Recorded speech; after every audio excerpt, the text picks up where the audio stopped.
السلام علیکم دوستو، آج کی کہانی یقیناً ہمارے سننے والوں کو پسند آئے گی۔ یہ کہانی ہم فرضی نام اور جگہ سے شیئر کریں گے۔ آئیے ہادی کی کہانی کو اسی کی زبانی سنتے ہیں۔ میرا نام ہادی ہے، میں کراچی کا رہائشی ہوں۔ یہ 2005 کی بات ہے۔ میں تعلیم سے فارغ ہو چکا تھا۔ دوران تعلیم بھی ایک نجی اخبار میں کالم لکھا کرتا تھا۔ میرے کچھ ناول بھی مقامی رسالوں میں پبلش ہوئے تھے۔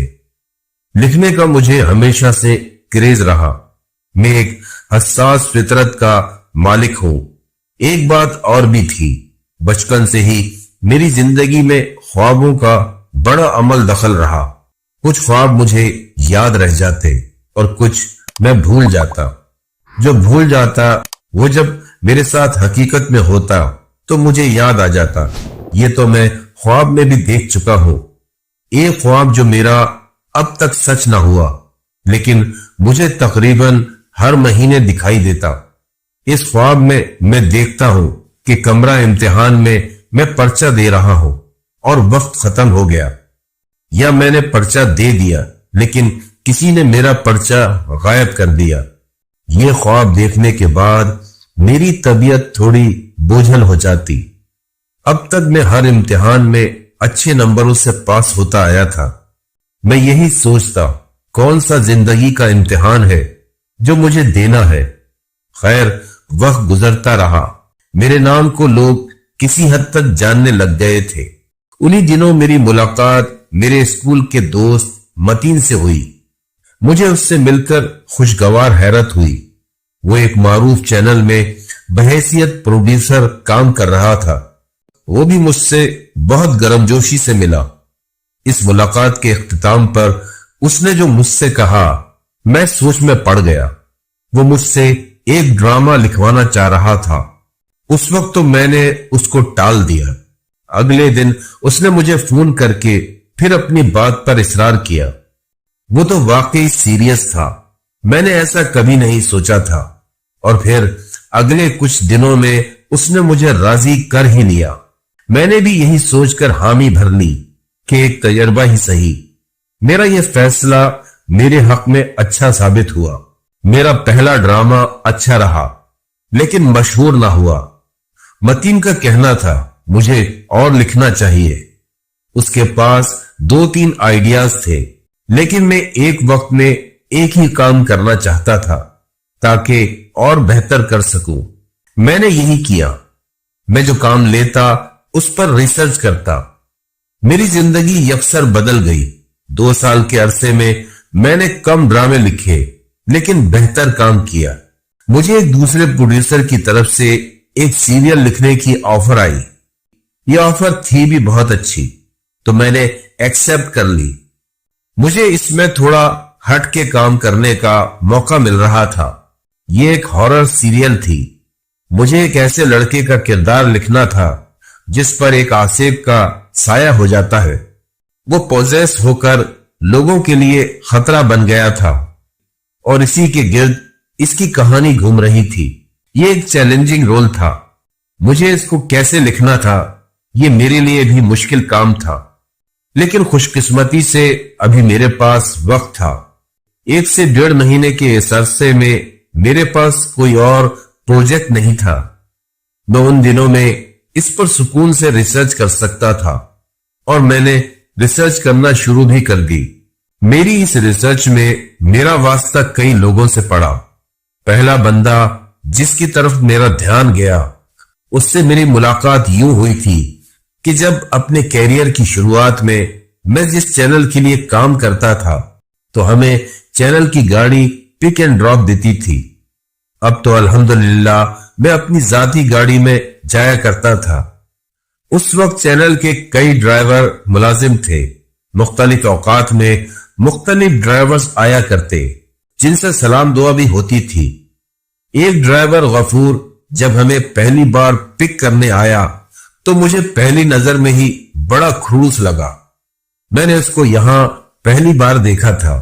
اس کی فرسٹ امپریشن کو چھوڑ بھی دے تو اس کی شخصیت بھی بڑی مختلف تھی۔ آپ اس کو خطرناک بھی کہہ سکتے ہیں۔